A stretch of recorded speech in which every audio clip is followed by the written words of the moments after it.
Aí está, uma longa fala do presidente eleito Luiz Inácio Lula da Silva. Para quem achava que seria apenas uma declaração, ele participou de uma entrevista coletiva bastante longa, onde disse: o Brasil vai voltar à normalidade, destacando que não há tempo para vingança, não há tempo para raiva, não há tempo para ódio. Sobre a negociação que acontece neste momento, ele elogiou muito a participação de Arthur Lira e Rodrigo Pacheco nestes encontros que ele teve hoje em Brasília com essas duas figuras-chave neste começo de novo governo, e dizendo que lá no Congresso ele não enxerga centrão, enxerga deputados para conversar. E ele acredita, o Congresso não vai criar problemas. O ex-presidente Lula, presidente eleito Lula, também falou sobre os protestos que ainda acontecem em alguns pontos do país depois do resultado das urnas. As pessoas não têm por que protestar,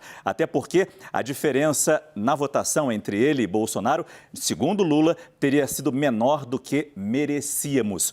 Palavras de Lula, mas ele também afirma: quem está financiando esses protestos? Ele meio que cobra essa investigação. São vários pontos aqui, inclusive na pergunta se ele... sabemos que ele não vai apontar, não vai fazer com que o PT aponte um candidato nem para a Câmara, nem para a presidência do Senado. Mas será que ele apoiaria a candidatura de Arthur Lira? Ele disse que não vai apoiar ninguém porque não cabe ao presidente interferir nessa escolha. A escolha é de deputados e senadores. O papel do presidente é conversar com esses dois líderes, tanto o presidente da Câmara quanto o presidente do Senado. No dia 2, já vou colocar a obra para funcionar. Ah, mas vai gastar muito na análise que Lula faz da reclamação que algumas pessoas, especialmente do mercado financeiro, sobre gastos em excesso. Mas ele disse, isso não pode ser considerado gasto. Não é gasto em saúde, não é gasto em educação, é investimento. Devemos começar a pagar a enorme dívida social que existe neste país. É claro que a pergunta para vocês, amigos, eu estendo a pergunta também a Felipe, a Dora e a Thaís Arbex, que se junta agora ao nosso time. E eu começo com você, Raquel Landim. O que você destaca dessa longa fala de Luiz Inácio Lula da Silva? Márcio, a gente já esperava, né, ele ressaltar a institucionalidade, como a gente vinha falando aqui, essa harmonia entre os poderes, mas o que me chamou muita atenção foi o fato do Lula ter feito uma crítica muito direta aos protestos antidemocráticos que aconteceram nas rodovias. Ele ainda não tinha se manifestado com essa clareza, com essa incisividade. Ele começa agradecendo o que ele chama de lisura do comportamento do Poder Judiciário. Isso vai provocar uma enorme polêmica, porque a gente vê a direita ou a extrema-direita atacando muito a forma com que o Poder Judiciário está derrubando as postagens de fake news contra as eleições. E aí ele segue dizendo, essas pessoas não têm por que protestar, precisa detectar quem está financiando esses protestos sem pé nem cabeça. E num outro ponto, ele também brinca, né? Eu nunca entrei em depressão, porque corintiano não entra em depressão. Eu não entendi se ele estava falando do tempo de prisão dele, mas ele faz uma referência direta ao Bolsonaro. Cabe ao presidente reconhecer a sua derrota, assim que é o jogo democrático. E sabendo que estamos na expectativa desse relatório do Ministério da Defesa, fica uma sensação que parece que Lula está se antecipando, algum possível questionamento maior, a gente não sabe o que vem. O Ministério da Defesa é um órgão de Estado, não é as Forças Armadas, mas o público tem muita dificuldade de fazer essa distinção. Então, chama muito a atenção que ele venha de uma forma tão incisiva e fale disso neste momento tão delicado. Para mim, isso ficou muito marcado. Yuri, você, o seu destaque?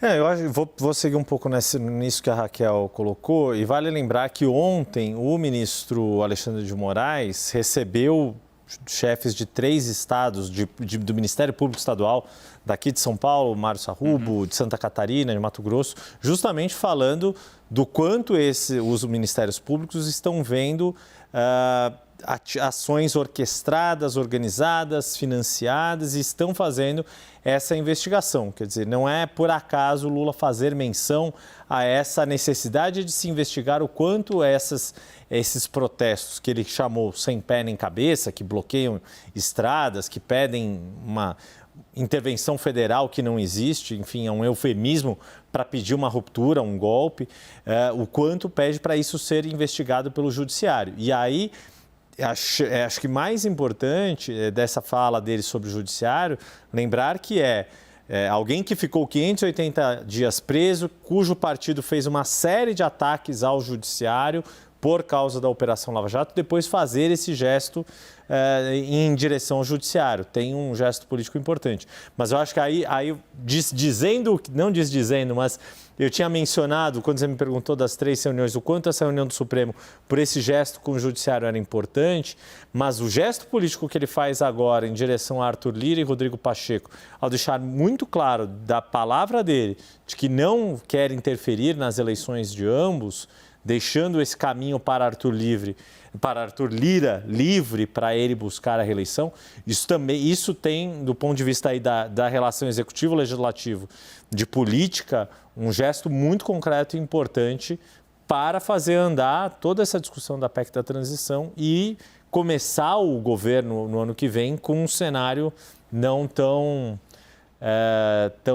pantanoso quanto se espera a partir do Congresso que foi eleito pela sociedade brasileira. Vamos gerar aqui a nossa análise, botando agora a Thaís Arbeck, você que acaba de chegar, e é importante ter a sua visão, Thaís, sobre essa fala do presidente eleito. Boa noite, Márcio, e a todos os colegas, também a quem nos acompanha aqui no Prime Time.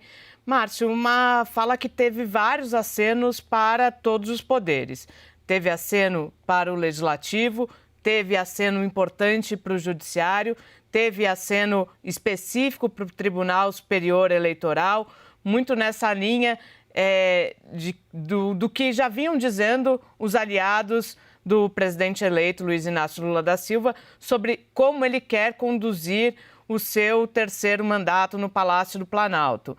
As falas mais relevantes, essa de que ele não acha que tem centrão, isso é um gesto bastante explícito, porque ele vai hoje a Arthur Lira, ele vai hoje a Rodrigo Pacheco, daqui a pouco a gente pode detalhar mais, mas especificamente com Rodrigo Pacheco, Lula teve uma conversa reservada de cerca de 10 minutos, enquanto os outros convidados estavam ali.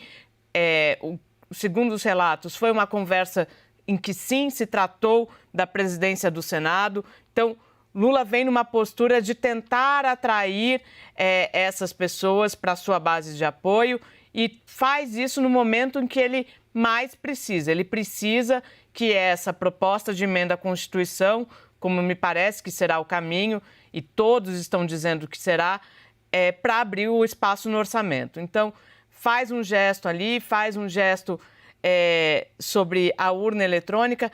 A questão dele ter citado o financiamento dos atos é bastante relevante porque ela vem logo depois de uma reunião com o Alexandre de Moraes e a gente sabe que essa é a linha de investigação, quem está financiando os atos, não só esses, mas também os que já aconteceram.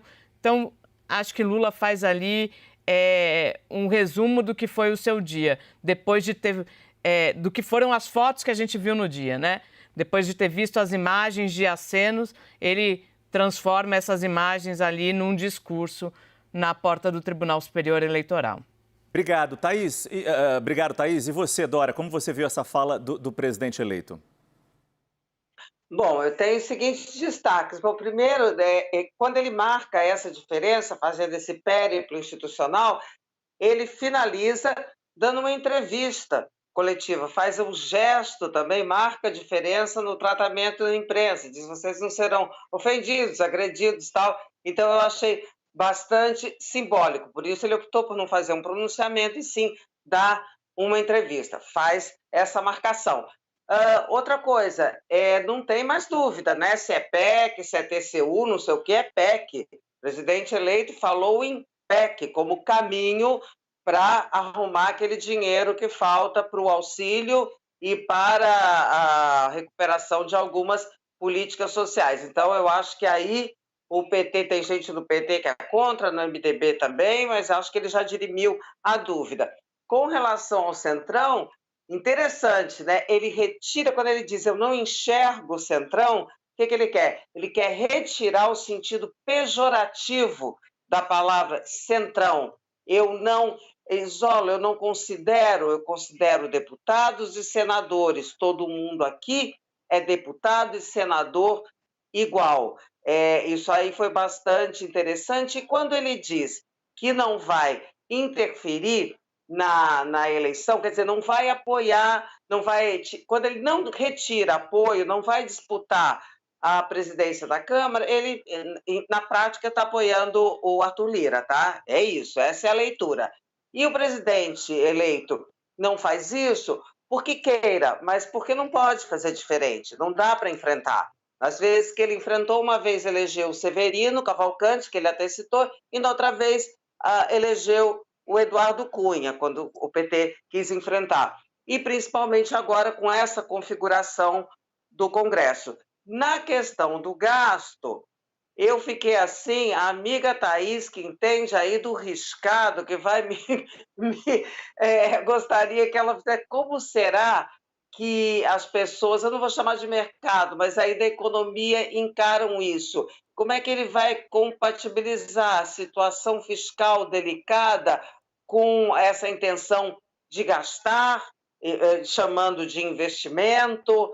Fiquei um pouco em dúvida, acho que isso vai bater de alguma forma esquisita, ou sensível, pelo menos. E, para finalizar, vejam que ele recuperou as palavras do discurso de posse de 2002, que a primeira coisa era fazer com que os brasileiros pudessem voltar a tomar café da manhã, almoço e jantar. É literalmente a frase que ele disse lá em 2002. Há diferenças entre um período e outro, mas você vê que o principal, o núcleo, o compromisso permanece.